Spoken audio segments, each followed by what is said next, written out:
बिस्मिल्लाहिर्रहमानिर्रहीम। मैं सारे पाकिस्तान को और ख़ास तौर पे तहरीक इंसाफ के कारकुनों को मुबारकबाद पेश करती हूँ कि आपकी काविश से आज अल्हम्दुलिल्लाह इलेक्शन की तारीख जो है वो अनाउंस हो गई है।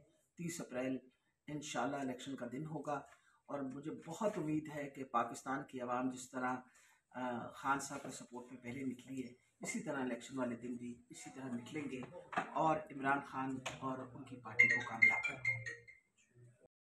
बिस्मिल्लाहिर्रहमानिर्रहीम।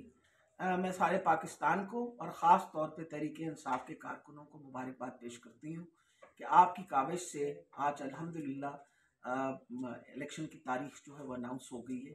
30 अप्रैल इंशाल्लाह इलेक्शन का दिन होगा और मुझे बहुत उम्मीद है कि पाकिस्तान की आवाम जिस तरह खान साहब के सपोर्ट में पहले निकली है, इसी तरह इलेक्शन वाले दिन भी इसी तरह निकलेंगे और इमरान खान और उनकी पार्टी को कामयाब करेंगे।